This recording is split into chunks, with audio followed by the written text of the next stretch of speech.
ดีท่านผู้ชมมาอัปเดตชมนักกีฬาพื้นบ้านต้าอยู่11โปรมิส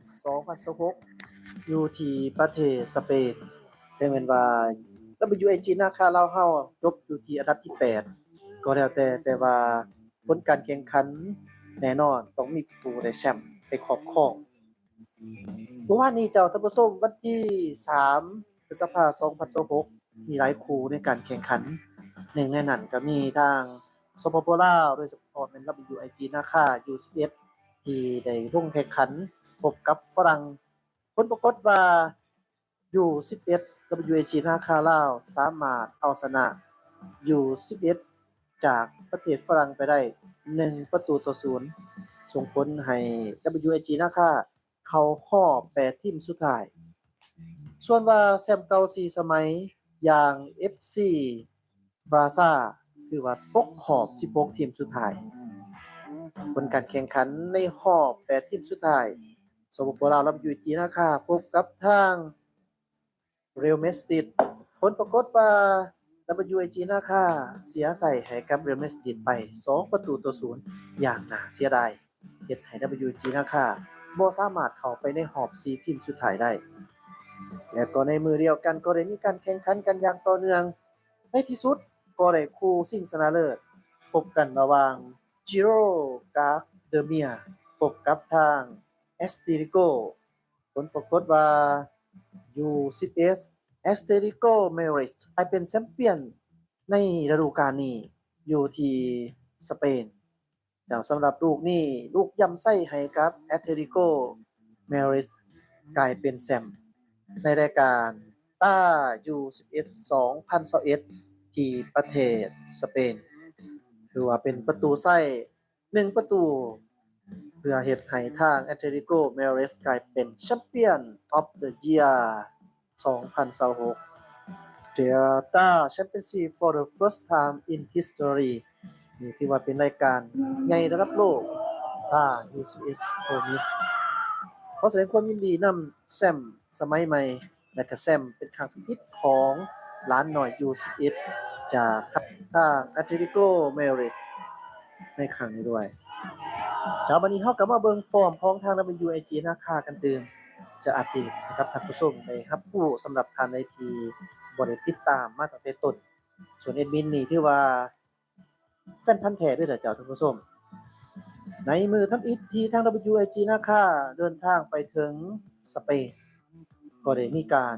ฝึกซ้อมทักษะออกกำลังกายเล็กๆน้อยๆก่อนจะลงแข่งขันในนัดอุ่นเครื่องเจ้านัดนี้ถือว่าเป็นทางสิงคโปร์และก็มาเลเซียได้มีการร้องขออยากให้ทาง WIG นาคาจากสปปลาวส่งทีมลงแข่งขันอุ่นเครื่องเพื่อเป็นการเกินว่า Friendship Match เพื่อเป็นการกระซิบเพื่อเป็นการที่สร้างมิตรภาพในการลงอุ่นเครื่องในครั้งนี้เจ้าท่านผู้ชมแน่นอนเจ้าท่านผู้ชม WIG นาคาก็ตอบสนองให้โดยนัดทับอิฐแม่นว่า WIG นาคาพบกับทางมาเลเซีย U11 จากมาเลเซียนั่นก็คือ SFCSS จากมาเลเซียในการแข่งขันผลปรากฏว่า WIG นาคาก็สามารถเอาชนะ SFCSS จากมาเลเซียไปได้5-3แล้วอีกคู่ที่2ก็คือ WIG นาคาพบกับทาง Lion City จากสิงคโปร์ในมือเดียวกัน30เมษายน2026สำหรับคู่นี้ถือว่าเป็นอีก1คู่ที่ว่าเป็นสายเต็งและก็เป็นสายแข็งของทีมนักกีฬา U11 ที่เขาร่วมแข่งขันอยู่ที่สเปนในครั้งนี้ในการแข่งขันผลปรากฏออกมาว่า WIG นาคาโซฟอร์แม่นเหนือกว่า Lion City จากสิงคโปร์สามารถยิงประตูไปได้2-1ถือว่า WIG นาคาชนะไป 2-1 ในเกมนี้เจ้ามือต่อมาเจ้าท่านผู้ชมในมือวันที่1พฤษภาคม2026แน่นอนนี่ก็ถือว่าเป็นนัดอุ่นเครื่องระหว่างทาง WIG นาคาจากสปปลาวพบกับทีม U11 จากสปปจีนนั่นก็คือไซนิสฟุตบอลบอยสำหรับฟรีกี้ของไซนิสฟุตบอลบอยก็บ่ธรรมดาถือว่า เคยได้แชมป์อยู่ที่ประเทศจีนในการแข่งขันในครั้งนั้นก็สามารถส่งผลเข้ามาร่วมแข่งขันอยู่ที่รายการต้า U11 Promise 2026ที่สเปนได้ในการแข่งขันนัดนี้ก็เป็นนัดที่เป็นนัดกระชับมิตรหรือว่าเป็นนัดอุ่นเครื่องโอเคทักทายสบายดีเจ้าท่านผู้ชมเมื่อกี้นี้เราทดลองเครื่องเสียงเพื่อเตรียมความพร้อมให้มันเข้ารูปเข้าแบบหั้นนะเจ้าเพราะว่าเราบ่อยากให้แบบว่าผิดพลาดเพราะว่ามีผู้เดียวแหน่มันก็เลยลักษณะแบบอยากเฮ็ดหยังก็อยากบ่อยากคักปานใดหั้นนะเจ้าท่านผู้ชมคือบ่คือกันกับมืออาชีพเขาเจ้าเนาะถือว่ามื้อนี้ก็คือแอดมินได้ใส่หัวข้อท่านผู้ชมเกี่ยวกับฟุตบอลเนาะเพิ่นจะมีรายการใหญ่เข้ามาเติมอีกแล้วนี่และนอกจากนั้นก็แม่น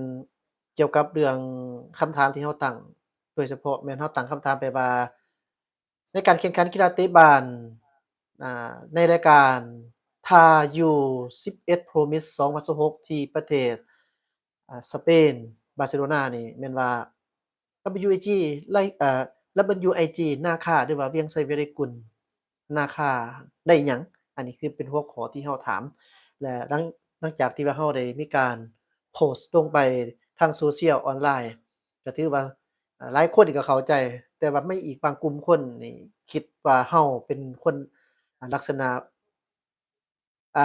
ย่อหยันอิหยังประมาณนี้ติบ่เจ้าท่านผู้ชมอันนี้เขาก็คือสิบ่ได้ติดตามช่องเราเป็นไผที่ติดตามช่อง Kina Channel ถ้าจะรู้ดีว่าจุดประสงค์ของแอดมินนี่เพื่ออิหยังเนาะเจ้าท่านผู้ชมเอาก่อนอื่นมดแอดมินจะให้ท่านผู้ชมได้เห็นบางท่านเขาอาจจะยังบ่ทันได้เห็นได้รู้เกี่ยวกับรายการใหญ่เพราะว่าตอนนี้นี่นอกจากนี้อ่าการสำเร็จแข่งขันอยู่ที่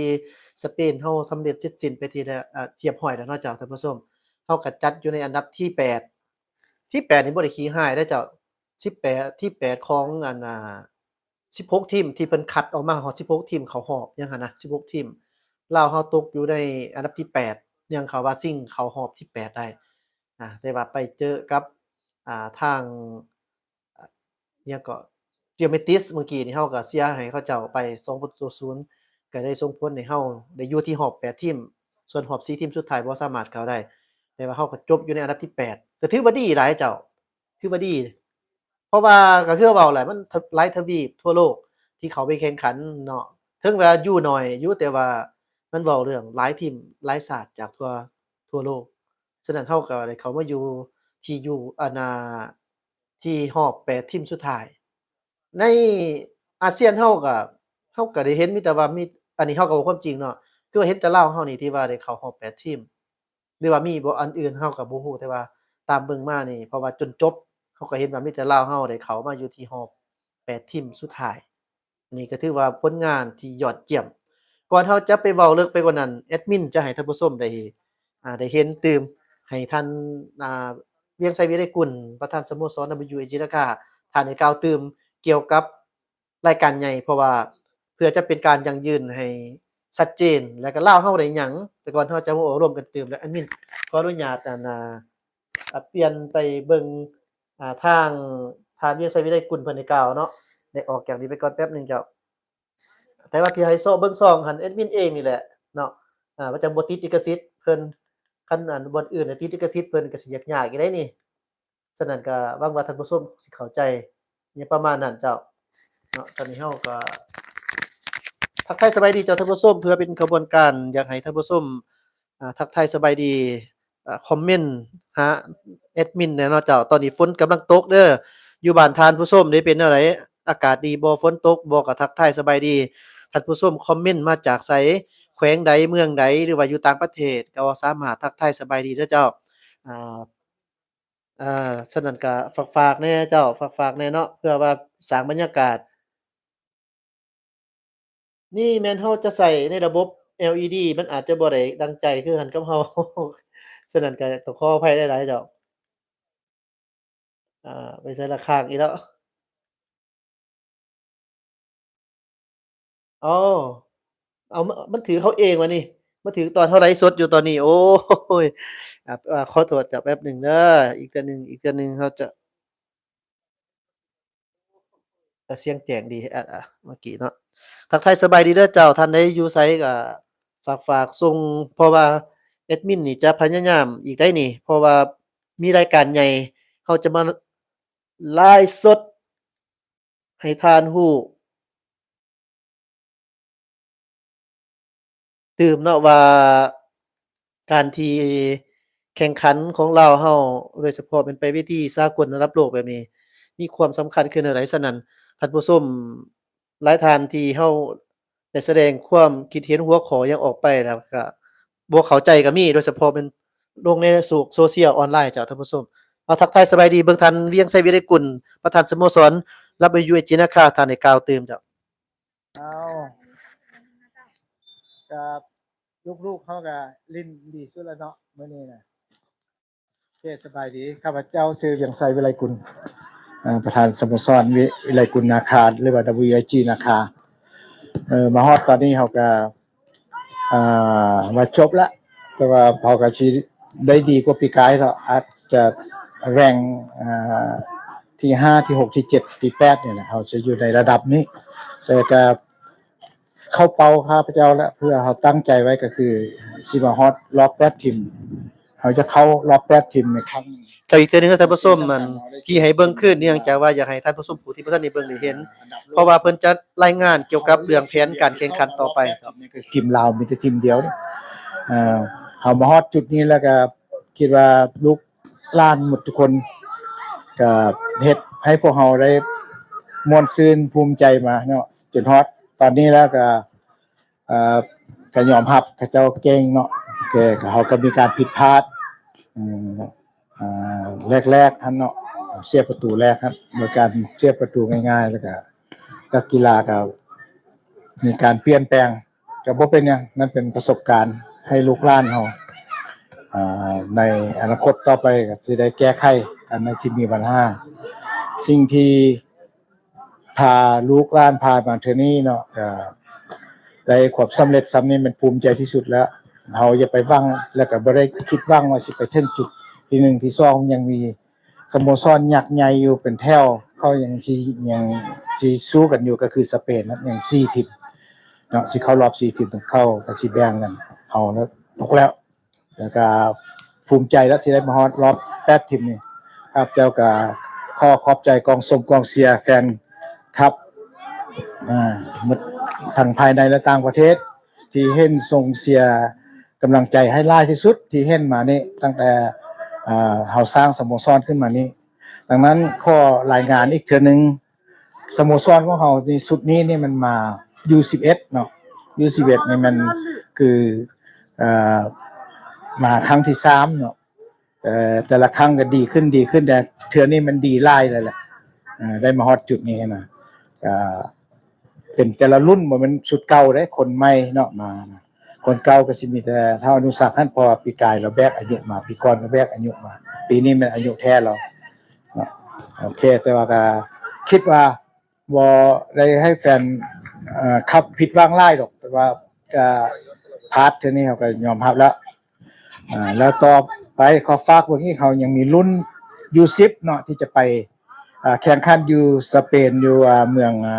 กาตาลูเนียเป็นรุ่นน้องพวกนี้เอกนั่นน่ะ U10 ที่จะไปแข่งอาจจะอนุสักนี่อาจจะได้ลงเตะนำเข้าเพราะว่าเขาแถมให้ทุกทีมจะมีอายุเกินไปคนนึงเสื่อติดตามชมเด้อเดือน6วันที่10 12 13 14 15นี่จะไปแข่งอยู่กาตาลูเนียไปแข่งอยู่สเปนแม่นมีแต่อันนั้นแฮงมีแต่ทีมแข่งหมดเขาเอาแต่16ทีมทั่วประเทศเอาคัดเอาแต่ทีมแข่งเฮาแล้วได้แชมป์ของประเทศจีนมาแล้วได้โควตาไปมันรุ่น10ปีเด้อนั่นจะเป็นการสืบทอดรุ่นสืบทอดเนี่ยแล้วก็ต่อจากเดือน6วันที่16 17ท่านก็สิมีการไปแข่งขันต่อเป็นรุ่นอยู่14ปีเราจะไปแข่งป้องอยู่มาดริดนะอยู่เขาเอิ้นแมตช์คัพแล้วก็งานสุดท้ายของยุโรปก็สิแม่น มาป้องกันแชมป์อย่าลืมส่งเสียป้องกันแชมป์นี่เป็นงานสำคัญอยู่13ป้องกันแชมป์อยู่ปอกปิเกตปอกปิการอันนี้ก็สิเป็นเฮาสิมาอยู่13เพราะว่าจะมีการแข่งขันกันเดือน7วันที่1ที่2ที่3ฮอดวันที่6เป็นเฮาเตรียมพร้อมแล้วงานนี้พลาดบ่ได้เพราะว่าเฮาเป็นแชมป์เขาเจ้าเชิญเฮาต้องได้มาเป็นงานป้องกันแชมป์อยู่13ดังนั้นการที่แข่งอยู่13ปีนี้นี่เขาเจ้าจะมีการเปลี่ยนกติกาหน่อยนึงจะให้นักกีฬาเก่านี่6คนขึ้นไปแต่ว่าจะมีแถมอายุโอเวอร์เอจเกินอีก5คนดังนั้นปีนี้ก็สิแล้วอยู่13เราก็สิเอาพวกU14ปีกายมาเตะนำ 4-5 คนอันนี้ขอแจ้งไว้ก่อนบ่แม่นว่าเอาเด็กน้อยเกินอายุไปเด้อันนี้เขาแจ้งให้มาว่าให้เอาเด็กน้อยเกินอายุเล่นได้5คนทีมได้เขาก็เฮ็ดเบิดเขาก็ต้องได้เฮ็ดเพื่อจะในราศีชนะต้องเฮ็ดตามกฎกติกาของเขาก็เอาลง5คนเอาก็เอาลง5คนโอเคแล้วอีกตัวนึงก็มีคำถามมาว่าสโมสรเฮานี่มาเทื่อนี้คือสิได้เบี้ยได้เงินบ่เลือกไปได้แซมแต่ละบอลได้เบี้ยได้เงินข้าพเจ้าก็เว้าไปหลายเทื่อละก็บ่ต้องให้มาเป็นห่วงเรื่องนี้นะเงินบ่มีเด้อรางวัลบ่มีเป็นเงินรางวัลจะมีแต่ขั้นกับเรียนขอแจ้งให้อีกทราบอีกเทื่อนึงแล้วก็เว้าต่อกันไปว่าทุกสิ่งทุกอย่างมันข้าพเจ้าเฮ็ดเองทำเองได้ลงทุนผู้เดียวใช้ทุนผู้เดียวเพื่อจะสร้างฝันของลูกหลาน3รุ่นนี้ขึ้นมาให้เป็นนักกีฬาของประเทศลาวให้เป็นทีมชาติสร้างมาให้ประเทศชาติสร้างมาให้ทีมชาติลาวข้าพเจ้าสร้างด้วยจิตด้วยใจด้วยน้ำใจของข้าพเจ้าและก็ได้ลงทุนแต่เพียงผู้เดียวบ่มีไผทันมาซอยข้าพเจ้าเทื่อดังนั้นขอให้เข้าใจว่าข้าพเจ้าเฮ็ดด้วยใจเพื่อเด็กน้อยลาวนี้มีโอกาสแบบนี้จะให้เข้าได้โอกาสนี้เพื่อไปพัฒนาอีกแล้วก็จะให้มีประสบการณ์หลายกว่าทีมหลายประเทศที่ว่าออกแข่งขันยุโรปเอเชียแต่ละบอลจะให้ลูกๆนี่มีประสบการณ์ที่สุดในครั้งนี้แม่นอาจจะผิดพลาดหน่อยนึงเฉพาะรุ่นนี้แต่ว่ารุ่นต่อไปเขาก็จะเฮ็ดให้มันดีที่สุดดังนั้นขอฝากอีกเทื่อนึงบ่มีเงินคำเด้อที่ว่ามานี่ได้เบี้ยได้เงินได้คำหรือว่าได้สปอนเซอร์นะเฮายังบ่มีดังนั้นก็คือจะขอบใจก็คือสนามกีฬาลานช้างสเตเดียมที่ให้ความสะดวกสบายแก่สโมสรพวกเราได้ฝึกซ้อมแล้วก็ขอบใจเสื้อผ้าที่ว่าสนับสนุนวิกเตอร์เนาะแล้วก็ซิมอินฟินิตี้บ่ก็ขอบใจที่ให้ซิมมาใช้อีซิมในการถ่ายทอดสดนี้อีกเทื่อนึงลืมบ่ได้ก็คือก็ขอบใจภาครัฐการนำที่เอาใจสนับสนุนก็ขอบใจเต็มที่สุดใจเลยแหละว่าการนำหลายๆทานส่งแซตกองมาให้กองส่งกองเสียนี่มันบ่เคยเห็นว่าจะมีหลายครั้งนี้เนาะก็คือขอบใจการนำที่บ่ทิ่มบ่ปะลูกหลานสุดท้ายก็ขอฝากให้พ่อแม่ผู้ปกครองและกองส่งกองเสียผู้สนับสนุน FC ภายในและต่างประเทศจะเป็นคนลาวหรือคนต่างประเทศที่เสียอยู่ก็ขอให้เสียต่อไปสนับสนุนลูกหลานนี้ต่อไปครับเจ้าเองจะเฮ็ดให้มันดีที่สุดจะเฮ็ดให้มันเด็กน้อยของเฮานี้บ่ว่าแต่ของเฮาทีมสโมสรอื่นยังมาจอยก็ได้ให้ได้ไปเป็นทีมชาติเพื่อจะมาสู้กับโลกสากลต่อไปขอบใจซุ่มเสื้อกัน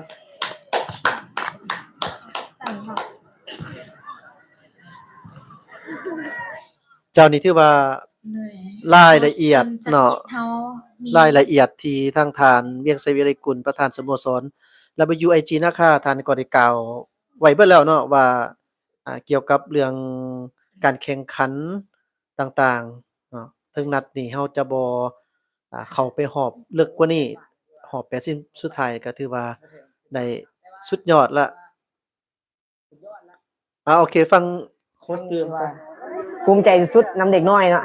ก่อนอื่นเบิดข้าพเจ้าบ่ขอบใจบ่ได้เลยขอบใจเด็กน้อยขอบใจประธานสโมสรเนาะที่เพิ่นทุ่มเทแล้วก็มีนักกีฬาที่ดีและช่วยกันเล่นเนาะถือว่าตกรอบเฮาก็บ่เสียดายเนาะเพราะว่ามันเกินความจริงเนาะความจริงเด้อเกินเป้าหมายเฮาตั้งเป้าแค่ว่าขอให้ผ่านรอบแรกเนาะถือว่าอันนี้เป็นโบนัสของเฮาที่ว่าเป็นไง เฮาคิดว่าขนาดทีมระดับโลกทั่วโลกมาแต่เอซีมิลานหยังมาแต่อิตาลีมาแต่ฝรั่งหยังยังบ่สามารถผ่านเข้าไปในรอบ8ทีมสุดท้ายได้ฉะนั้นเฮาเป็นทีมหนึ่งเดียวจากลาวหรือว่าหนึ่งเดียวจากเอเชียที่หรือว่าหนึ่งเดียวจากต่างประเทศที่สามารถผ่านเข้าไปเล่นในรอบ8ทีมได้เนาะทั้งที่7ทีมมีแต่ทีมจากประเทศสเปนเบิดทีมจากลีก1ของเขาเจ้าเบิดมีแต่ทีมท็อปๆเบิดแหละที่เฮาฮู้เนาะอันมีหนึ่งเดียวจากลาวเฮาถือว่าเป็นสิ่งที่ภูมิใจที่สุดถือว่าแพ้กี้นี่ก็ถือว่าฮู้เกมโดยรวมถือว่าเด็กน้อยเฮ็ดได้ดีเนาะต่างแต่ว่าเฮาก็มีโอกาสแต่เฮาก็พลาดเสียประตูง่ายเนาะก็บ่เป็นหยังเพราะว่าเด็กน้อยเฮ็ดดีที่สุดละถ้าอีกอย่างนึงเฮาก็ถือว่าเนาะโชคบ่ดีนะมีโอกาสแต่จบสกอร์บ่ได้เนาะตะกี้นี้ก็เป็นเกมอีกเกมนึงที่ว่าดีๆข้าพเจ้าภูมิใจเนาะคือเฮาก็สามารถเพรสซิ่งและทีมระดับของลาลิก้าได้แต่ละทุกนัดเนี่ยเฮาไล่เพจเขาเจ้าซึ่งเด็กน้อยเฮาก็มามีจำนวนจำกัดเนาะก็ถือว่านักกีฬาที่ว่าก็ทดแทนกันที่ว่าบ่ได้เต็มที่เต็มเม็ดเต็มหน่วยหั่นแหละฉะนั้นเฮาก็แต่ละนัดเฮาต้องใส่แฮงหลายเพราะว่าไปเพชรนักกีฬาเขาเจ้าเพรสซิ่งเขาเจ้าเนาะอันนี้ข้าพเจ้าบ่ได้เสียใจเลยข้าพเจ้าภูมิใจที่สุดในตัวของทีมตัวของเด็กน้อยแล้วมาครั้งนี้สามารถเข้ารอบ8ทีมหรือว่าบ่มีทีมจากเอเชียทีมไหนเนาะเคยเฮ็ดได้เคยผ่านเข้ามาในรอบนี้ได้เนาะข้าพเจ้าถือว่าภูมิใจข้าพเจ้าก็บ่มีหยังขอขอบใจกองเชียร์ที่ว่าชมอยู่ทางบ้านเนาะแต่ก็ขอโทษที่เฮ็ดให้ผิดหวังเนาะก็ถือว่าจบภารกิจเนาะถือว่าสำเร็จถือว่าเด็กน้อยทุกคนเฮ็ดได้ดีพอสมควรเนาะถือว่านี่ก็เป็นอีกบาทก้าวนึงของทีมจากลาวเฮาหรือว่าข้าพเจ้าคิดว่าในอนาคตเนาะก็เด็กน้อยชุดนี้แหละแล้วก็เด็กน้อยอีกบ้านเฮาหลายๆคนที่ยังมีโอกาสแล้วก็พัฒนาตัวเองเนาะก้าวไปติดทีมชาติเนาะเฮาก็หวังว่ามื้อนึงเฮาจะได้เห็นเด็กน้อยชุดนี้แล้วก็เด็กน้อยหลายๆเนาะไปติดทีมชาติที่ว่าเด็กน้อยพัฒนาไปเพื่อก้าวไปติดทีมชาติแล้วก็หวังว่าจะเป็นทีมชาติเฮาในอนาคตที่ว่าพัฒนาไปเรื่อยๆฉะนั้นเฮาก็เป็นสโมสรของจากลาวทีมนึงที่พยายามพัฒนาเด็กน้อยโดยบ่หยุดเนาะแล้วก็สร้างกีฬาเพื่อไปติดทีมชาติเนาะข้าพเจ้าบ่มีหยังขอขอบใจเก่ง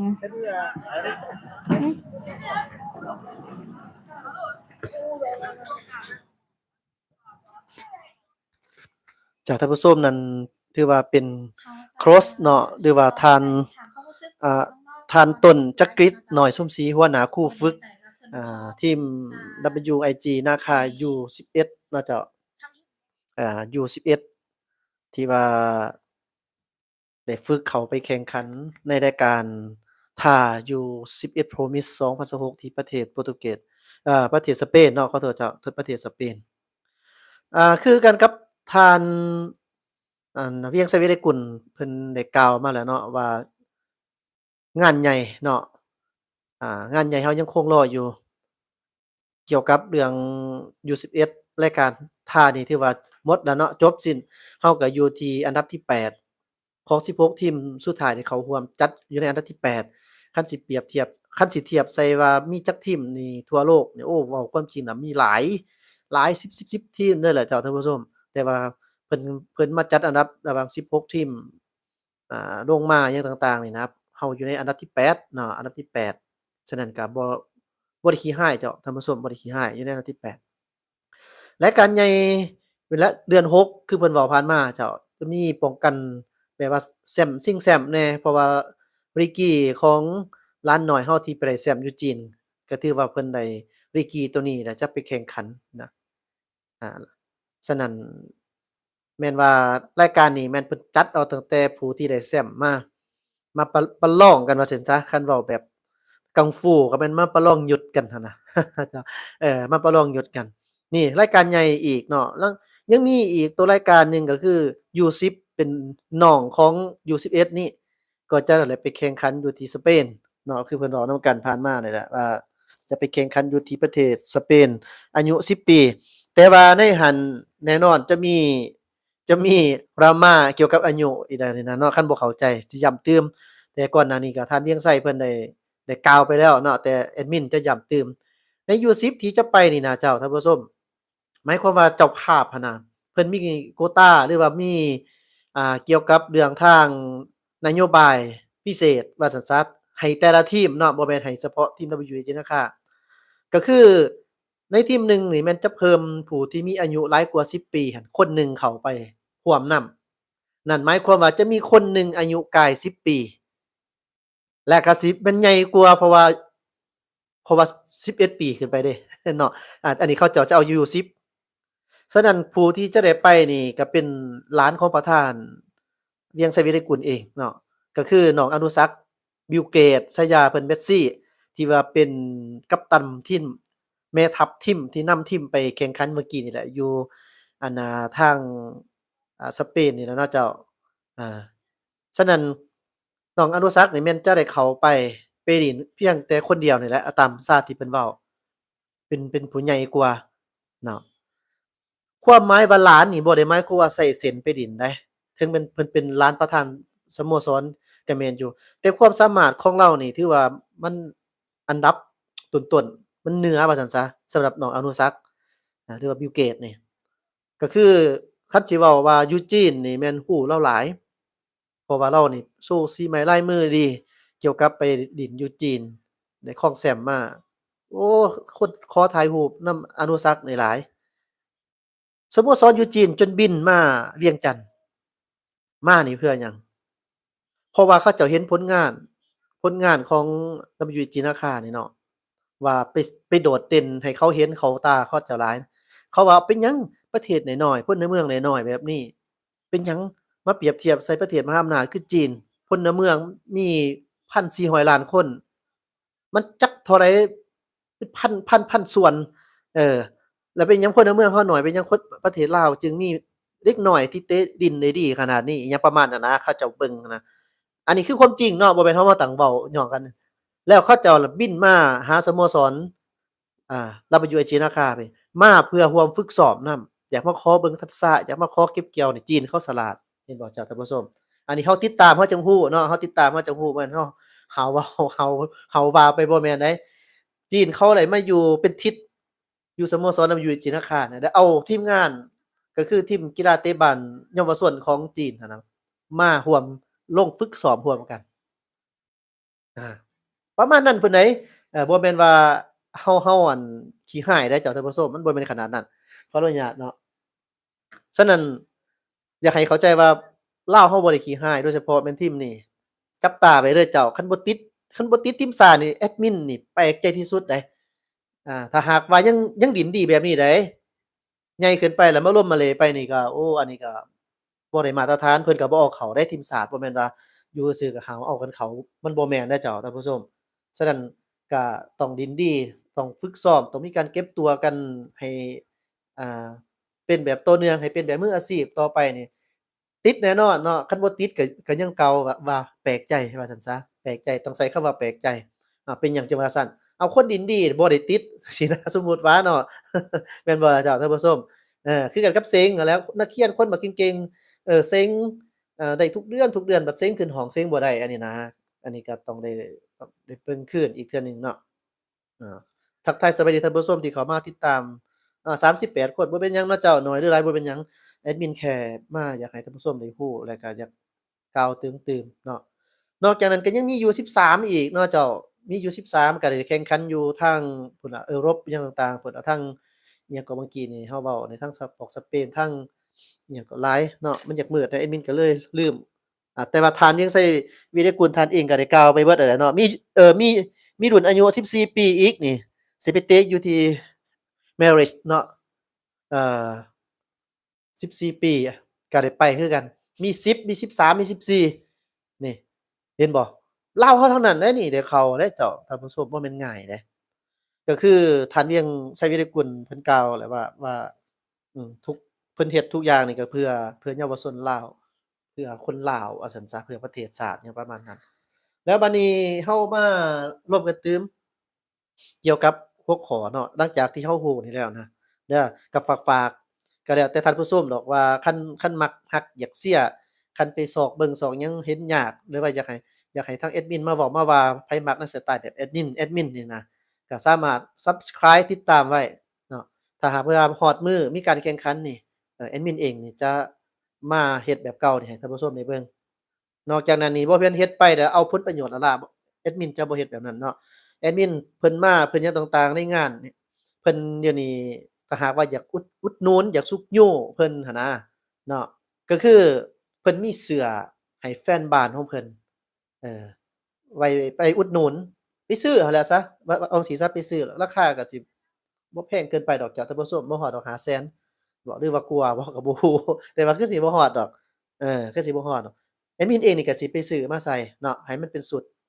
แล้วเอามาใส่เสื้อให้ท่านผู้ชมเห็นนี่แหละแต่ว่าให้ฮอดมื้อยังแข่งขันนี่ก่อนเนาะอันนี้ก็สิไปอุดหนุนช่วยเพิ่นก็คือเว้าตอนนี้นี่แหละแอดมินก็คืนให้เพิ่นคืนคือกันเนาะก็คือได้โฆษณาหนึ่งได้โฆษณาเกี่ยวกับ โพรโมตในทีมของเพิ่น2เกี่ยวกับสินค้าผลิตภัณฑ์อันใดที่เฮาพอช่วยเหลือกันได้มันบ่ยากเกินไปอันนี้ก็ขึ้นอยู่กับความสะดวกของแต่ละคนเด้อเฮาบ่ได้แบบว่าจำเป็นก็ต้องไปบ่แม่นเนาะขึ้นอยู่กับความสะดวกของแต่ละไผของไผของมันอ่าว่าถ้าหากว่าพออุดหนุนได้ก็ไปอุดหนุนช่วยกันอันนั้นแหละจะเป็นตัวยอดที่จะต่อให้กับทางสโมสร เพราะว่าทานยิ่งไซเวลิกุลนี่เพิ่นได้ประกาศมาอย่างจะแจ้งชัดเจนแล้วคือแอดมินเปิดผ่านไปเมื่อกี้นี่นะถามว่าแล้วมาอยู่ IG ราคาได้หยังนี่ได้หยังเนาะถ้าหากว่ามีผู้ที่บ่เข้าใจอยู่ไปคอมเมนต์ในทางเสียหายให้แอดมินไปด่าแอดมินนั่นน่ะอยากคันเห็นนี่อยากให้มาเบิ่งนี่ซ้ำเนาะว่าที่เว้าไปนั่นเพื่ออิหยังทั้งที่ว่า หลังจากที่ใส่หัวข้อไปแล้วเราก็บอกว่าให้เข้าไปเบิ่งรายละเอียดอยู่นี่เนาะฉะนั้นคันเจ้าอยากรู้รายละเอียดเจ้าก็ต้องเปิดใจเจ้าก็ต้องเบิ่งอันนี้เจ้าใส่หัวข้อแล้วเจ้าหาวเว้าไปซื่อๆอันนั้นเขาว่าคนบ่เปิดใจมันต้องเปิดใจหน่อยหนึ่งแหมก่อนจะเว้าจะด่าไผคนใดคนหนึ่งนี่ต้องเบิ่งให้คักฟังให้สนิทวิจารณญาณในการรับชมรับฟังแล้วจังค่อยว่าคันบ่ถูกอิหยังประมาณนั้นเจ้าท่านผู้ชมเราก็รู้สึกว่ายังมีคนลาวเราบางกลุ่มที่บ่ค่อยมักอ่าน ที่บ่ค่อยมักฟังเห็นเล็กๆน้อยๆฟังฮู้ๆแล้วก็ด่ากันไปพร้อมอันนี้บ่อยากให้มีอยากให้เบิ่งอยากให้ตรีตรองอยากให้คิดอยากให้พิจารณาชัดเจนเสียก่อนจังค่อยว่าแบบนั้นเนาะอันนี้ก็สิมาเว้านี่เอามานี่มาเว้าคำว่าการที่ WIG นะคะไปแข่งขันอยู่แต่ละประเทศเอาเอาแต่ละประเทศซะเนาะคันสิเฉพาะเจาะจงก็แม่นประเทศนี้เมื่อกี้นี้แข่งขันไปก็คือสเปนในรายการ ถ้า U11 Promise 2026นี่ถือว่า WG ราคาได้หยังคือทันเพียงไสวีไดกุลเพิ่นเปิดใจเว้าเลยเนาะเพิ่นเว้าว่าการที่เพิ่นพาทีมไปแข่งขันแต่ละแมตช์การแข่งขันแต่ละประเทศทางสโมสรมีคำถามจากสังคมมาว่าคือสิได้เงินหลายน้อแล้วทานยิ่งไสวีไดกุลเพิ่นก็ออกมาชี้แจงว่าการที่เพิ่นถามแบบนั้นน่ะก็ถือว่าเป็นความสนใจ แน่นอนไผก็สนใจหั้นน่ะเนาะไปแข่งแบบนี้คือสิได้เงินหลายอันนี้ก็จะแม่นเป็นคำถามที่หลายคนก็อยากรู้แอดมินก็อยากรู้แต่ว่าบ่ถามบ่ได้ถามเพราะว่าโฟกัสไปการแข่งขันหลายกว่าแอดมินหลายกว่าการที่จะได้หยังโดยเฉพาะแม่นเงินค่ำนี่นะแอดมินจะบ่โฟกัสดอกคันเพิ่นได้หลายแฮ่งดีใจแฮ่งอยากให้เพิ่นได้ในใจเรานี่นะแต่บ่ได้โฟกัสว่าต้องปานนั้นน่ะนะมีแต่ว่าเฮ็ดให้อยากให้ทีมลาวเราอยู่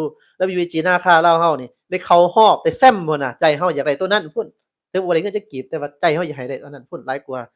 ก็เลยบ่ได้โฟกัสเรื่องนั้นแต่ว่าเพิ่นตอบมาแบบนี้เพิ่นว่าทุกอย่างทุกกีบทุกเหรียญที่ไปแข่งขันน่ะท่านเวียงไสวิไลกุลประธานสโมสรท่านกล่าวว่าบ่ได้อิหยังจักกีบจักเหรียญจากการไปแข่งขันได้แชมป์ก็บ่ได้เงินแม้แต่กีบหนึ่งแต่ดอลลาร์หนึ่งอาแต่ว่าตรงกันข้ามในการที่เพิ่นเฮ็ดนี่ก็คือเพิ่นได้จกถงตัวเอง ใส่จ่ายเงินตัวเองเพื่อนำทีมนาค่าน้อยน่ะไปแข่งขันบ่จักแม่นปี้ค่าย่นต์ปี้ย่นต์บ่ค่าที่พอกที่พักขิ้นยากทุกอย่างแม่นท่านยิ่งศักดิ์สิทธิ์ได้กุลเป็นคนจ่ายอันนี้ท่านเว้าเองเด้บ่แม่นเรามาเว้าแทนเพิ่นเนาะท่านเว้าเองเนาะสรุปความก็คือเพิ่นจ่ายเองทั้งหมดยังบ่ทันมีสปอนเซอร์ยังบ่ทันมีผู้ใดผู้หนึ่งที่ว่า เอ่อให้แบบว่าเป็นตัวหลักตัวตอหยังต่างๆบ่มีเนาะสิ่งที่เพิ่นมีที่ว่ามีผู้ให้เพิ่นนั่นก็คือมีแต่ว่าให้เกี่ยวกับอันน่ะสโมสรด้านสร้างอันนี้ก็สิโฆษณาให้เพิ่นเลยซะเนาะอันน่ะเดินเตะบานร้านสร้างที่ว่าเฮ็ดให้เพิ่นนี่ไปฝึกซ้อมพาหลานน้อยไปฝึกซ้อมอิหยังประมาณนั้นเจ้าแล้วก็ยังมีซิมอิหยังเกาะที่เพิ่นใช้ในการไลฟ์สดอิหยังต่างๆหั้นนะซิม Infinity อันนี้ก็ขอคืนให้กับสโมสร IG นาค่ากับสปอนเซอร์ที่เพิ่นเขาเจ้าไปโฆษณานำเพิ่นเมื่อกี้ว่าเล็กน้อยๆนี่นะเนาะให้การช่วยเหลือหยังเพื่อคืนให้เพิ่นคืนว่าซั่นซะก็สิโฆษณามี Symfinity มีเรือนด่านช้างเรือนเตะบ้านหั้นแล้วก็อิหยังอีกบ่ได้อันบ่จือเนาะมีนมมีเนมอิหยังประมาณนี้แหละเจ้าอันนั้นถือว่าก็เป็นเพียงแบบว่าเล็กๆน้อยๆพอได้เต้ยอิหยังต่างๆแต่ว่าทุกอย่างแม่นท่านยิ่งใช้เป็นคนใช้จ่ายทั้งหมด เนาะแล้วบัดนี้นอกเหนือจากว่าผลอ่าที่ทำยังใส่จะได้หรือว่า WAG ราคาได้หั้นนะต่อไปนี่แม่นคำเว้าจะเว้าต่อไปก็คือแบบว่าแล้วสิ่งที่แอดมินใส่หัวข้อไปแล้วมัน UIG ราคาได้หยัง อันนี้แหละที่เป็นหัวข้อเฮ็ดให้เป็นประเด็นอยู่ที่แฟนเพจของแอดมินกินลาวหรือว่าแล้วก็ช่องส่วนตัวกินหอย Channel เพราะว่าได้ไปโพสต์ตั้งแต่หัวข้อบ่ได้เฮ็ดเป็นวิดีโอแบบนี้ดอกมีแต่เป็นรูปภาพแล้วหัวข้อก็แค่อยากให้เพิ่นเข้ามาเบิ่งช่องอันนี้ก็มันก็เป็นเทคนิคก็เว้าหน่อยหนึ่งก็ว่าได้คันว่าสิไปโพสต์ลงอะไปโพสต์ลงอะมันก็ใช้เวลายาวนานอยู่ช่องอย่างอันน่ะเฟซบุ๊กคนก็บ่ค่อยจะเบิ่งหยังประมาณนั้นดอกเจ้าท่านผู้ชม เพราะมันเฟซบุ๊กมันเป็นแพลตฟอร์มที่ส่วนใหญ่มันเน้นเกี่ยวกับเป็นข่าวเป็นอิหยังสั้นๆอิหยังประมาณนั้นนะก็ได้เฮ็ดแบบนี้แล้วบัดนี้แอดมินจะบอกว่าการที่ WG นาค่าเพิ่นได้ไปดินอยู่ที่สเปนเมื่อกี้นี้เพิ่นได้หยังมาหนึ่งมุมมองของแอดมินหนึ่งเพิ่นได้ไปโพรโมตไปโฆษณาประเทศลาวหลีกเลี่ยงบ่ได้เต็มๆนี่แม่นได้แล้วเนาะ 2รายรับที่8สร้างชื่อเสียงให้กับวงการกีฬาเตะบ้านลาวเยาวชนลาวเพราะว่าคือเราเว้าผ่านมาว่ามีอยู่ทั่วทุกมุมโลกหลายทวีปที่ได้เข้าร่วมแข่งขันในรายการท่า U11 Pro Miss 2026ในครั้งนี้แต่ว่าเราเพียงหนึ่งเดียวที่เข้าไปรอบ8ทีมสุดท้ายโอเคบ่ท่านผู้ชม แอดมินว่ามันสุดยอดแล้วเรื่องนี้นะมันชัดเจนแล้วเราได้ถึงขนาดนี้ล่ะ3ท่านยิ่งใส่ท่านกล่าวว่าการไปนี่บ่ได้หวังถึงฮอดว่าแชมป์เพราะว่าคู่แข่งนี่มีแต่ผู้เก่งๆการที่เพิ่นมีความหวังได้เข้ารอบหนึ่งก็ยังดีใจแล้วแต่นี่เพิ่นเข้ารอบ8ทีมสุดท้ายและสิ่งที่เพิ่นมีความสุขและก็มีความภาคภูมิใจที่สุดก็คือ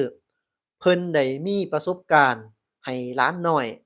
U11 ได้เตะกับแชมป์4สมัยก็คือ FC Barca บาร์เซโลนานะ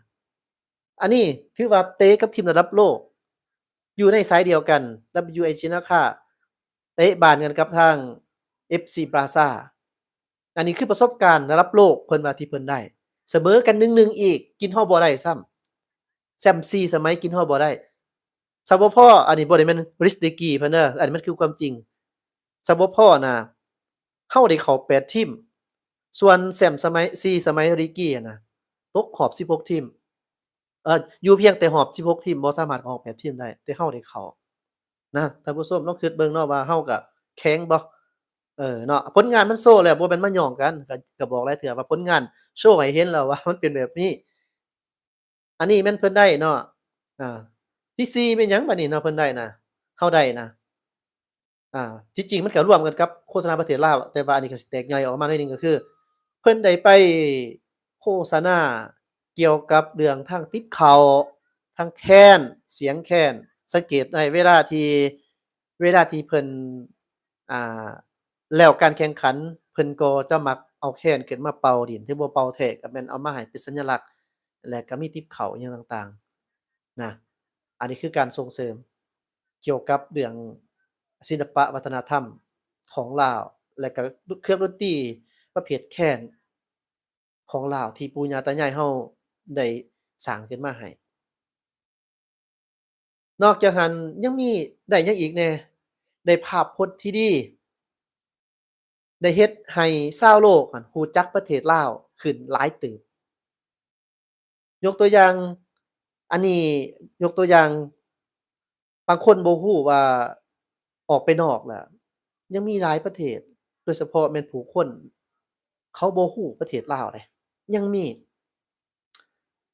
ขนาดแอดมินไปฮ่องกงนี่นะเขาถามเราแล้วเราถามเขาคืนว่าเจ้ารู้จักบ่ประเทศลาวเขายังว่าอยู่ไสประเทศลาวมีบางคนเขาก็บ่รู้คือกันบ่ทันได้รู้เบิดเดะว่าลาวเราอยู่ไสฉะนั้นในเมื่อไปแข่งขันแบบนี้แล้วนี่นะหลานน้อยเราทีมสโมสรเพิ่นสร้างภาพพจน์ที่ดีแบบนี้แล้วนะผู้คนให้ความสนใจเข้ามาอยากรู้จักว่าทีมหลานน้อย WG นาคานี่ต้นกำเนิดเพิ่นมาแต่ไส เพิ่นก็แน่นอนเพิ่นก็ตอบไปเนาะว่าโอเคมาจากประเทศลาวลาวอยู่ไสลาวสลาวสอยู่ไสฉะนั้นเขาก็จะสนใจเราแล้วเขาก็จะขอโทษ ขอโทษอ้อเป็นหวัดแล้วโอ้ฝนตกขอโทษแล้วเขาเจ้าก็จะหยังเขาก็จะซูมเซิร์ชเบิ่งใน Google Google Google Google Map อิหยังต่างๆหั้นน่ะหรือว่าแพลตฟอร์มอื่นๆว่าประเทศลาวอยู่จุดใดหม้องใดของมุมโลกนี้เนาะก็จะประมาณนี้เจ้าท่านผู้ชมอ้าวค้างแล้วบัดนี้ จามแห้งโพดให้ค้างซะบัดนี้เดี๋ยว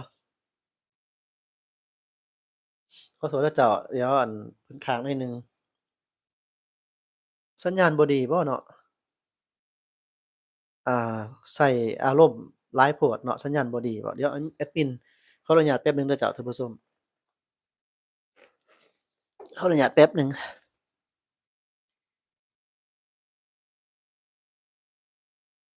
อ๋อยังได้อยู่เนาะว่าทางนั้นคือบ่ได้เนาะอามื้อนี้พอดีเราบ่ได้ไปเวียกเราพักผ่อนเฮ็ดส่วนตัวมันก็จั่งซี้ล่ะเจ้าต่อบัดนี้เราแล้วเขาเจ้าก็จะไปเซิร์ชเบิ่งว่าประเทศลาวอยู่ไสแล้วฮู้แล้วสิได้หยังถ้าสมมุติว่าต่างประเทศเขาฮู้ประเทศลาวแล้วเขาสิได้หยังจากเราเราสิได้หยังจากเขาซั้นดอก นี่แหละเจ้าท่านผู้ชมเป็นสิ่งที่สำคัญหลายเกี่ยวกับเรื่องความรู้นี่แหละเนาะเพราะว่าหยังหลังจากที่เขารู้เราแล้วน่ะ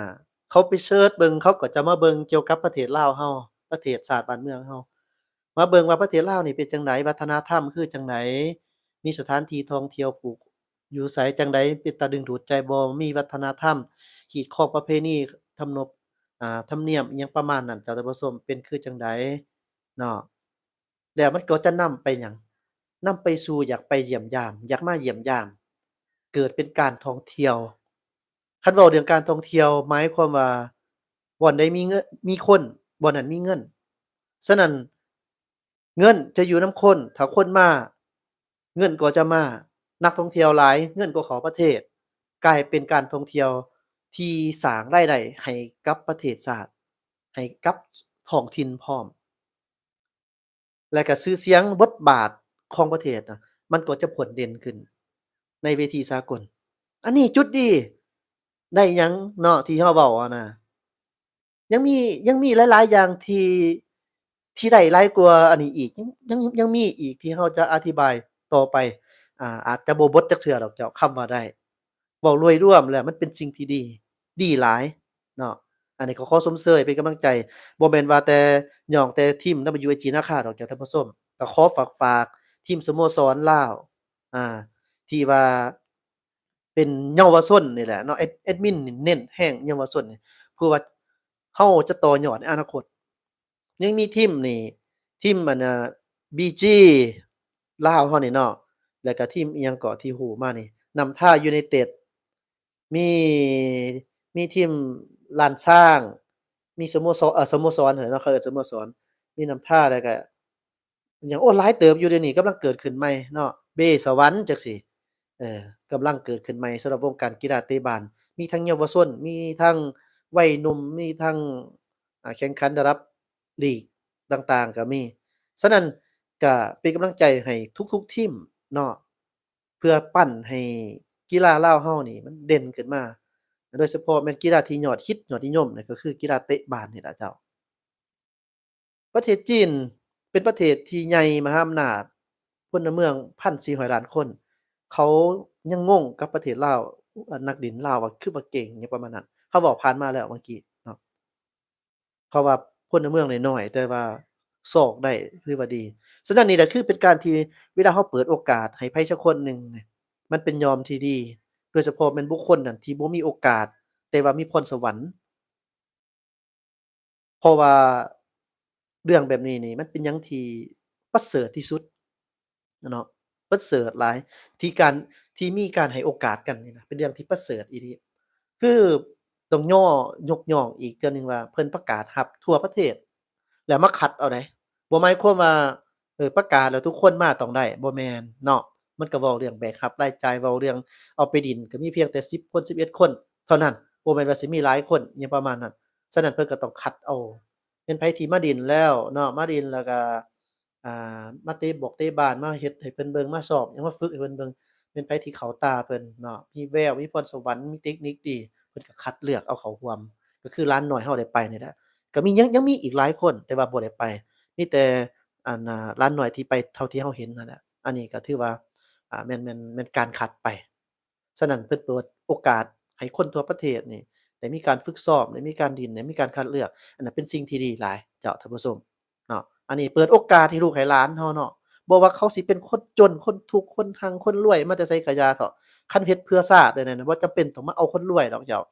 ถ้าคนรวยเก่งน่ะเอาเนาะถ้าหากว่าคนทุกข์เขาเจ้าคนทุกข์ที่เขาเจ้าเก่งแต่โอกาสเขามันบ่มีคนดึงคนยู้คนสุกอันนี้เฮาก็มีเพชรแต่เฮาเอาบ่เห็นเพชรหั้นน่ะเจ้าท่านผู้ชม แอดมินนี่อยากรวยเด้คันรวยนี่คันก่อตั้งสโมสรได้นี่ก็อยากเฮ็ดคือกันสิไปซอกมาตั้งแต่พู้นน่ะแต่ชนบทหยังต่างๆมาอันนี้มันใจเฮาเนาะอันนี้ใจเฮาก็เว้าแบบนั้นฉะนั้นก็ฝากไว้นำท่านผู้ที่มีทุนมีร้อนมีเงินหลายเนาะแล้วก็มีทุนร้อนหลายแล้วก็มีใจมักรักถ้าหากว่าท่านมีเงินหลายแล้วเพื่อคืนให้กับทางประเทศชาติสังคมอิหยังต่างๆก็ลองให้โอกาสผู้ที่บ่มีโอกาสเบิ่งเนาะโดยเฉพาะเป็นผู้ที่มีพรสวรรค์อันที่เราเว้านี่บ่ได้หมายความว่าเพิ่นบ่ให้โอกาสเดะเพิ่นให้โอกาสตลอดอยู่แล้วผ่านมาต่างแต่ว่าคันสังคมเฮามันกว้างขวางออกไปกว่านี้ให้โอกาสหลายกว่านี้อีกมีคนเข้ามาได้ให้โอกาสให้กันเฮาแฮ่งจะได้หลายคนเข้ามาฮู้ว่าจะมีดีขึ้นหลายหั้นนะเนาะ บ่แม่นแต่กีฬาเตะบาสการศึกษาอิหยังต่างๆนั่นแหละรวมเบิดทุกอย่างอันนี้ก็คือถ้ามีโอกาสเชื่อมั่นว่าจะมีคนเก่งอยู่บ้านเฮามันก็นำสู่ต่อยอดไปการพัฒนาแอดมินก็เว้าแอดมินเว้าไปเบิดแล้วเด้อว่าอันลาวสิได้หยังแล้วก็อยากฝากถึงผู้ที่ว่าไปคอมเมนต์ให้แอดมินเสียหายบางคนก็อยากเว้าหยาบคายโพดน่ะเจ้าท่านผู้ชมบางเทื่อก็รับบ่ได้อยากบอกเขาเจ้าเกี่ยวกับระดับการศึกษานี่แม่นไผบางเทื่อนี่ คนเขาได้รับการศึกษาบ่สูงแต่เขาเจ้ามีความคิดที่สร้างสรรค์เขาก็เว้าดีคือกันเนาะบ่แม่นว่าแต่ระดับการศึกษาสูงแล้วเว้าดีบ่แม่นเนาะมันก็ขึ้นนำบางคนฉะนั้นในสิ่งที่เราได้เฮ็ดลงไปหั้นนะเราใส่หัวข้อแล้วก็มีการบอกว่ารายละเอียดต่างๆอยู่ตามนี้เด้อให้เข้าไปเบิ่งรายละเอียดเสียก่อนนะถ้าหากว่าเราอยากรู้อยากเห็นว่าเว้าอิหยังคือว่าเป็นแบบนี้หัวข้อสมมุติว่าจั่งซี้นะเราก็บ่ได้ตั้งเกินความจริงได้ หัวข้อนะแล้วก็เข้าไปเบิ่งแล้วจังค่อยมาใส่พิจารณาแล้วก็มาเบิ่งคันว่าจั่งใดก็บ่ถูกก็ด่าซะบ่เป็นหยังเนาะอันนี้นี่เจ้าบ่เปิดใจนะ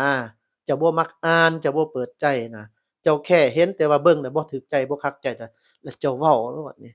มันบ่ได้สะท้อนให้ข้อยเดะบ่ได้สะท้อนให้แอดมินไหนว่าข้อยเป็นคนแบบนั้นเดะมันสะท้อนแย้งแย้งหาผู้ที่จะเว้าเอง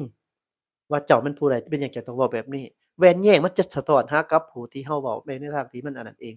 สำหรับเฮานี่เฮาบริสุทธิ์ใจอยู่แล้วนี่เฮาบ่มีหยังที่ต้องอาย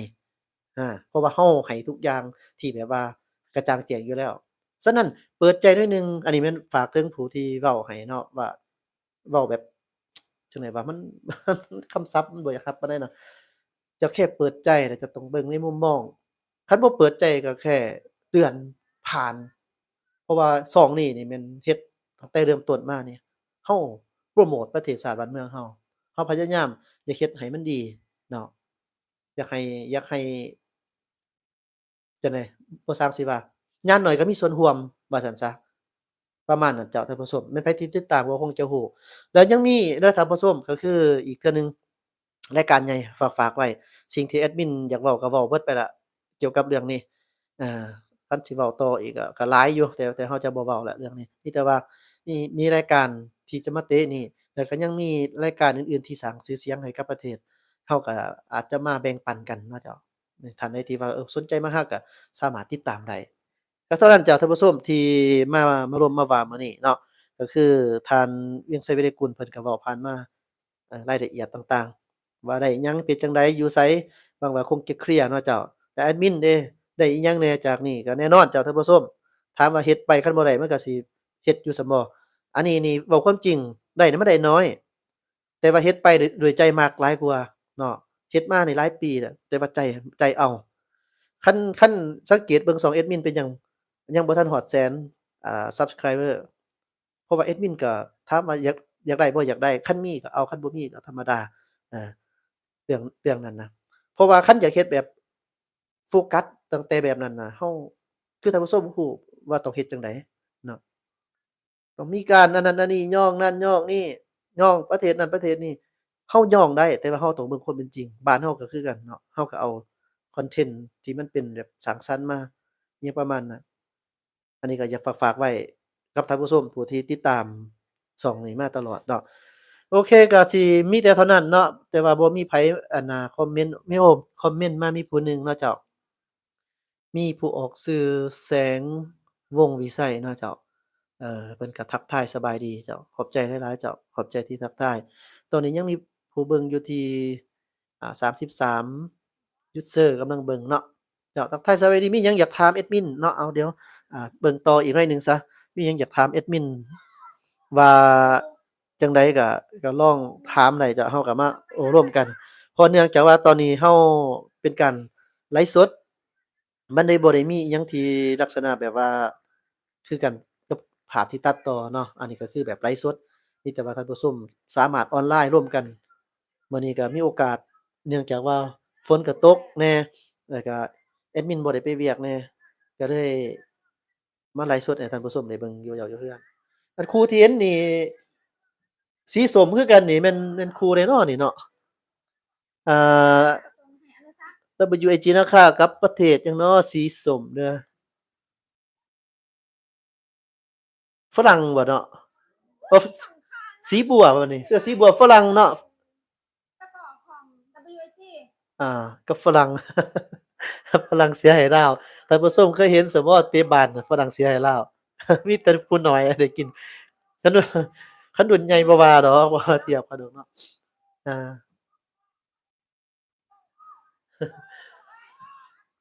เดี๋ยวแอดมินจะให้ท่านผู้ชมได้เบิ่งการแข่งขันไปเติมอีกมาเล็กมาน้อยรอท่าเบิ่งว่าเฮาจะผ่านเข้าไปรอบ8ทีมบ่แม่นแท้ฝรั่งเจ้าเจอฝรั่ง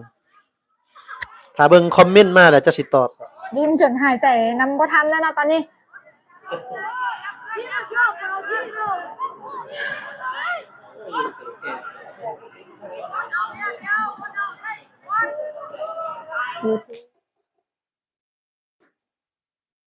อู้เป็นบ้านฟาวเนาะบ่เป็นหยัง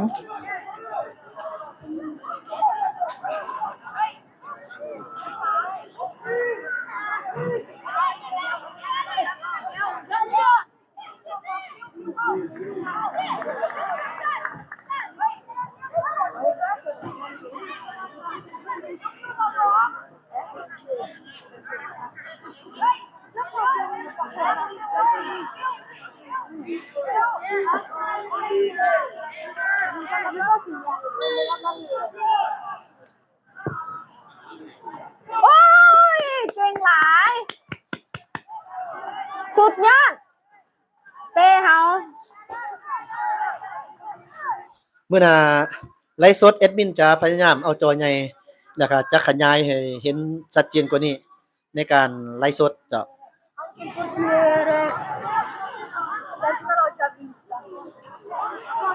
แอ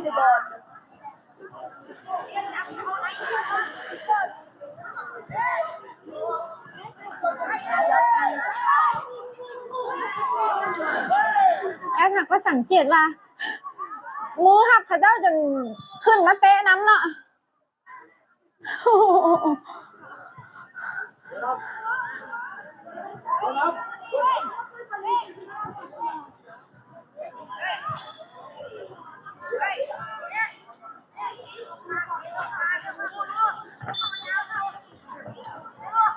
จะหมดเวลาแล้วจะหมดเวลาแล้ว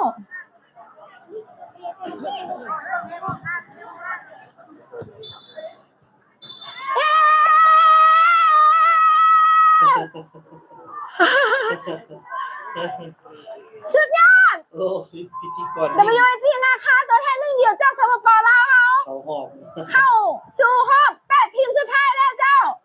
โดยการเอาชนะ ทีมตูลูส FC จากประเทศฝรั่งเศส1-0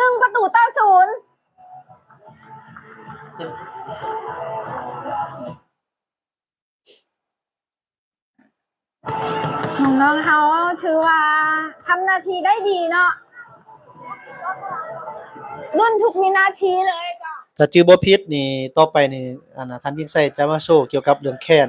การเว้าตื่มท่านผู้ชมรอท่าติดตามถ้าจื้อบ่ผิดเนาะ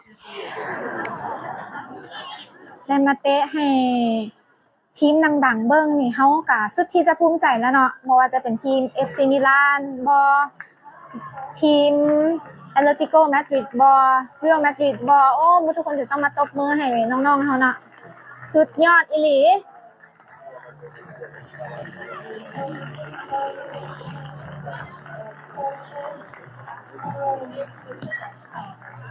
ขอขอบใจแฟนบ้านจากสปปลาวเฮาทั้งในประเทศและต่างประเทศเด้อเจ้า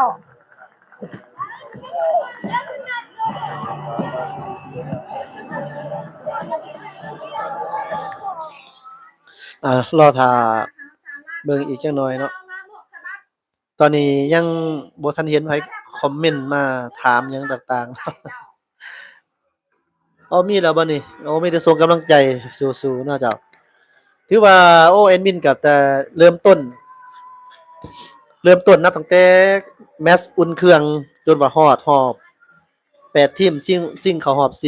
4ก็ถือว่าพยายามให้ท่านผู้ชมได้เห็นอ่าทีมกีฬาเตะบาสเยาวชนลาวอยู่ที่ระดับโลกก็ภูมิใจแบบหนึงก็เลยอยากให้เห็นแบบนั้นทักทายสวัสดีเจ้าท่าน7:30 น.ของเวลาบ้านเฮาท่านเคนอ่อนสาเนาะที่ได้ส่งกำลังใจเขามาถ้าท่านเฮาก็เข้ามาเบิ่งใหม่ก็อย่าลืมเด้อสามารถเบิ่งย้อนหลังได้เกี่ยวกับเรื่องเฮาเว้าไปเบิดแล้วเนาะเกี่ยวกับว่าโอ้ลาวเฮาได้หยัง WG ราคาได้หยังก็รายการใหญ่แน่เฮาจะไปเตะอยู่ไสอีกแอดมินจะพยายามมาให้ท่านผู้ชมได้เห็นแบบนี้นี่แหละเนาะไลฟ์สดได้ก็สิไลฟ์สดให้เบิ่งคันเพิ่นให้เบิ่งเนาะคันเพิ่นไลฟ์สดให้เบิ่งเพื่อเป็นการสืบต่อกระจายให้กับสังคมเฮาได้รับรู้กว้างขวางเพื่อเป็นการโพรโมตเนาะเกี่ยวกับกีฬาบ้านเฮาและก็ประเทศลาวประมาณนั้นเจ้าจังได๋เฮาท่าเบิ่งท่านเวียงไสวิไลกุลเพิ่นน่าจะมาให้สัมภาษณ์อันนี้มันบันทึกภาพเด้อเจ้าบ่แม่นไลฟ์สดเด้อเกี่ยวกับการเตะบาสเด้เนาะอันนี้แม่นเฮาก็แค่ดื่มคืนเพื่อเป็นการสร้างบรรยากาศซื่อๆหรอกเจ้าท่านผู้ชมเฮาอันน่ะมีข้อมูลมาหน่อยหนึงเดี๋ยวเอดมินจะให้ข้อมูลท่านผู้ชมเกี่ยวกับเรื่องทัพนาคาน้อยเฮานี่ตามที่เฮาไปเห็นตอนนั้นน่ะก็คือมีท่านเวียงไสวิริกุลนี่แม่นได้ไปส่งหลานน้อยเนาะไปส่งหลานน้อยอยู่ที่สนามบินส่วนว่าท่านเองก็ถือว่าบ่ได้ร่วมบินมาประเทศลาวพร้อมเพราะว่านี่แหละเพิ่นก็ไปล้มเรื่องเวียกกีฬาเตะบาสนี่แหละอยู่ที่ต่างประเทศเนาะฉะนั้นเพิ่นก็ได้บ่ได้มาพร้อมกับหลานน้อยเพิ่นก็มาส่งแล้วเพิ่นก็ยังได้เว้าหลายๆอย่างเช่นว่าบ่มีหยังให้พวกลูกหลานหยังเด้อให้เดินทางปลอดภัยแล้วก็เพิ่นก็แจกเงินเนาะเอาเงินจกเงินให้ ก็บ่ฮู้ว่าให้หลายหรือน้อยหรือหลายก็แม่นกำลังใจอะไรประมาณนั้นน่ะให้กับหลานน้อยเยาวชนทุกคนเนาะที่ไปร่วมในครั้งนั้นสิแหละอันนี้ก็ถือว่าข่าวๆจากเพิ่นล่าสุดแล้วนอกจากนั้นเฮามาเบิ่งตืมติดตามเบิ่งตืมนอกจากนั้นเพิ่นก็มีแผนเนาะ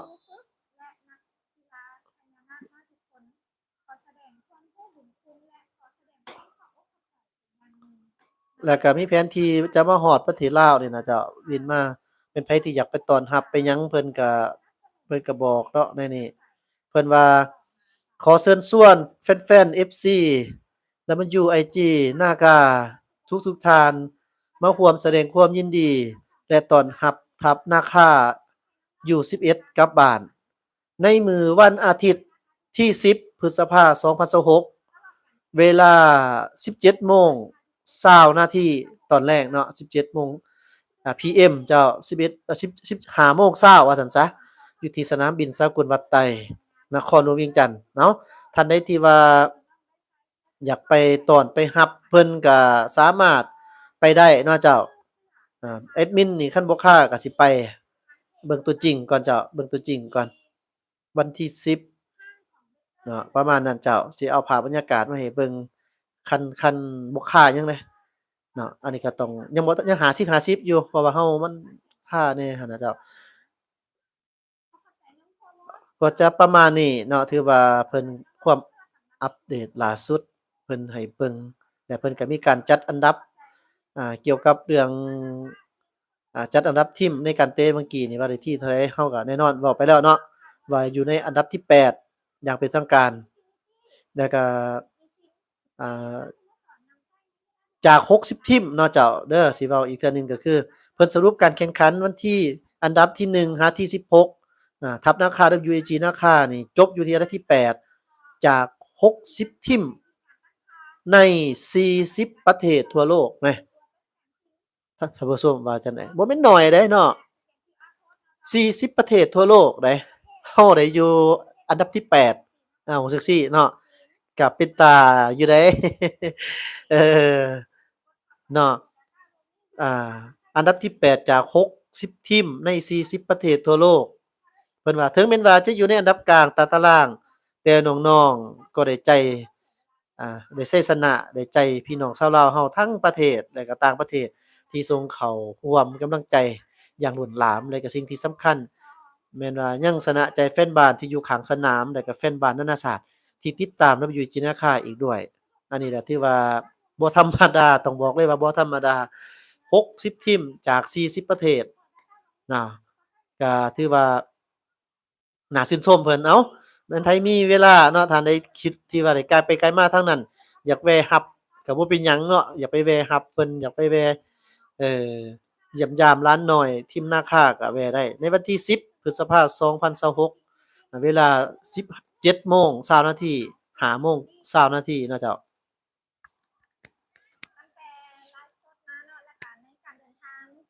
พวกเฮาใช้ eSIM ของ Simfinity นี่ถือว่ามีอินเทอร์เน็ตความไวสูงและก็เสถียรนะจ๊ะบ่ว่าจะไปทางไหนเพราะว่าเฮาสบายดีเข้ามาเลยเด้อเจ้าเดินทางมาตอนนี้อยู่ฮู้ว่าท่านผู้ชมอยู่ไสน้ออยู่จุดใดน้ออยู่ต่างแขวงอยู่เมืองใดแหน่ก็ทักทายสบายดีฝนตกบ่เนาะอ่าสามารถติดต่อหาเพิ่นได้เลยในท่านเพจมีท่านวินหยังก็วินมานิพรเนาะเจ้าคันอ่านชื่อบ่ถูกขออภัยเด้อเจ้าวินมานิพรเนาะเพิ่นว่าเก่งสุดยอดแล้วสู้ต่อไปเจ้าขอบใจแทนหลานน้อย WAG นาคาแล้วก็ทัพสโมสร WAG นาคาเนาะขอบใจแทนเพิ่นแล้วก็ขอบใจที่ติดตามช่องKina Channel เนาะเจ้าตอนนี้เวียงจันทน์เฮานครเวียงจันทน์ฝนตกเด้อเจ้าตอนนี้ก็ยังฝนตกอยู่แต่ว่าก็บ่แรงปานใดอยู่บ่แอดมินอยู่ค่อยๆเนาะแอดมินอยู่เมืองไสเสถาอยู่นี่เวลา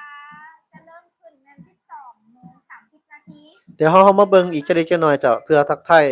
กับท่านผู้ชมแล้วก็อยากให้ท่านผู้ชมเห็นว่าลาวเฮาได้หยังแหน่เมื่อกี้เฮาเว้าไปแล้วเดี๋ยวทานเวียงไสวีรกุลเพิ่นก็จะมาให้โชว์หยังให้เฮาเบิ่งเติมเพื่อ อ้ยนี่เพิ่นบ่ได้มาเว้าเนาะคลิปนี้เนาะ แอดจะขอเข้าไปจับเกี่ยมกับน้องๆก่อนเด้อเจ้า อืม ฝากติดตาม แต่เฮาก็บ่ทันได้เห็นอันส้มหน้าของพิธีกรนำอยู่จินาคา เอออยากเห็นนั่นน่ะพิธีกรหน้าค่าเด้เนาะเสียงม่วนเว้าก็ดีเนาะเจ้าคันมีโอกาสก็อยากไปร่วมได้ข้อมูลดีๆเนาะอยากร่วมเอ่อ สำหรับเพิ่นถามนำจริงเนาะว่าเด็กไทยก็ได้ไปแล้วกันบ่เห็นว่ามาเด้อเจ้าแต่ว่าตกรอบแล้วเจ้า เมื่อกี้เมื่อ ซีเฮามันมีแต่สปปลาวเฮาเด้อเจ้าที่เข้ามาอยู่ในรอบ8ทีม เมื่อกี้เพิ่นถามว่ามีเด็กไทยก็ไปบ่เพิ่นบอก เจ้าขอเข้าใจ แต่พิธีกรตอบว่าก็ไปร่วมคือกัน แต่ว่าเพิ่นบ่สามารถเข้ามารอบ16ทีมเข้ารอบ8ทีมได้เนาะประมาณนี้เจ้าเนาะเพราะว่าเป็นการบันทึกภาพการแข่งขันอยู่ที่ประเทศสเปนบาร์เซโลนาผู้นี้ถือว่าเป็นผู้ที่มาจากสายแข็งเช่นเดียวกัน คือสิงคโปร์ก็มาอีกสายหนึ่งที่เขาบอกว่าในตอนนี้แม่นสิงคโปร์ก็มาแห้งอยู่ในสายแข็ง ลาวเฮา WAG นะคะนี่แฮ่งอยู่สายแข็งเนื่องจากว่าได้ร่วมกันกับทางเจ้าภาพ อันนี้มันเป็น ในกลุ่มเดียวกับ ซื่อ เจ้า ๆหรอก ภาพ มัน กลุ่ เป็ ม น ที่เพิ่นได้แซ่ม ของ ขัวแซ่บมา4สมัย City ฉะนั้นตอนนี้นี่ถือว่าเป็นการอุ่นเครื่องระหว่าง WAG นะคะพบกับทาง U11 ของสิงคโปร์เช่นเดียวกัน มาเบิ่งว่าการแข่งขันในมื้อนี้แม่นไผจะสามารถโชว์ฟอร์มได้ดีถึงแม้ว่าเป็นการอุ่นเครื่องก็ยามันหมายถึงการเล่นแบบริกกี้เนาะเจ้า ฉะนั้นก็มาเบิ่งนำกันว่าสิงคโปร์กับลาวเฮาจะเป็นแนวใดสำหรับ U11 นี่ บ่ส่งให้ที่สายฟ้า การแข่งขันเริ่มต้นขึ้นแล้วเจ้าท่านผู้ชม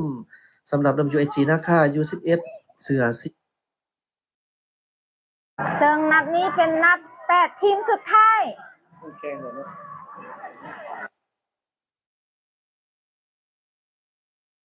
โอเคเจ้าท่านผู้ชมคือสิบ่มีหยังหลายแล้วบัดนี้นะเนาะสำหรับแอดมินก็ทุกอย่างก็เว้าไปเบิดแล้วก็จะหมดไปแล้วเนาะก็ถือว่า มาเบิ่งว่าพญานาคน้อย จบไปแล้วเนาะในสิ่งที่แอดมินอยากเว้าในหัวข้อการไลฟ์สดก็จะประมาณนี้เด้อเจ้าก็มันอาจจะบ่ตื่นตาตื่นใจหยังหลายคือกันกับตัดต่อก็ต้องขออภัยเนาะแต่ว่าเฮาก็ให้ท่านผู้ชมได้เห็นไปแล้วเนาะอันนี้น่ะที่ว่าประสบการณ์ที่เฮาได้นี่โอ้คักแท้ๆเด้ออันนี้นะทีมนี้นั่นเนาะสบายดีอีกเทื่อนึงเจ้าท่านผู้ชมแต่ว่ามันก็คือว่าแล้วมันผ่านไปแล้ว โอเคท่านผู้ชมก็บ่มีหยังหลายได้เลยเนาะเอาท่านใดที่อยากคอมเมนต์เข้ามาได้เนาะแล้วก็อีกนึงเฮาก็สิโจะไลฟ์สดยังมีเบิ่ง33ท่าน มีน้อยแต่ว่าแฟนพันธุ์แท้เนาะขอบใจหลายๆเด้อเจ้าแฟนพันธุ์แท้ยังมีหลายอย่างที่น่าสนใจอยู่กีฬาบ้านเฮาแต่ว่าอันดับโลกแบบนี้แอดมินก็พลาดบ่ได้เพราะว่าก็อยากให้ท่านผู้ชมได้เห็นเนาะได้เห็นรอบ8ทีม นี่แหละเนาะโอ้ยบีบใจเฮาแท้ๆเลยล่ะอันนี้นะบีบใจเฮาแท้ๆล่ะนี่นะ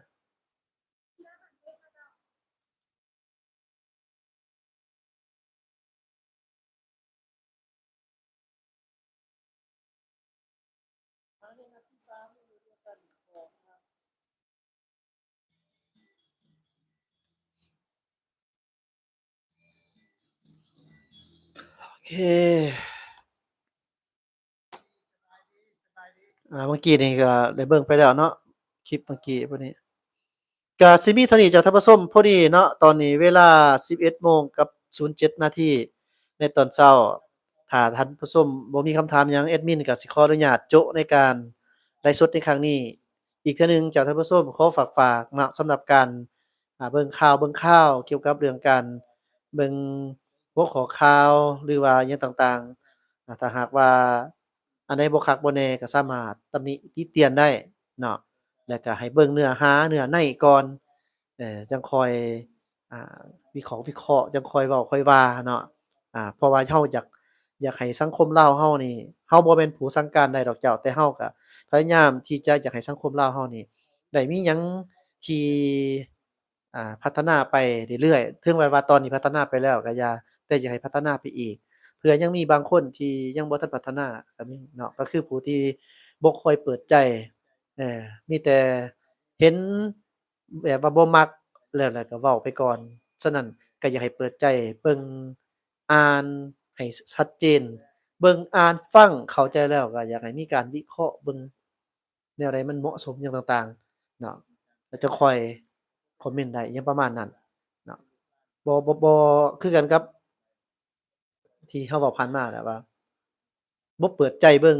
มีแต่อยู่ซื่อๆก็สิด่ากันก่อนนั่นน่ะมันบ่เป็นเนาะเจ้าท่านผู้ชมอันนี้ก็เว้าสำหรับผู้ที่เพิ่นบ่มักอ่านบ่มักเบิ่งบ่มักเปิดใจนี่ก็ยากๆหน่อยหนึ่งเจ้าในการเบิ่งข่าวฉะนั้นก็ฝากๆไว้เนาะก็ด้วยความรักแพงเจ้าขอบใจท่านผู้ชมที่ตามรับชมอย่าลืมนะเจ้าถ้าใดบ่ทันกด Subscribe ไว้อีกเดือน6หรือว่ามีแมตช์อื่นๆที่น่าสนใจเราก็จะมาให้ท่านผู้ชมได้รับรู้นำสบายดีเจ้า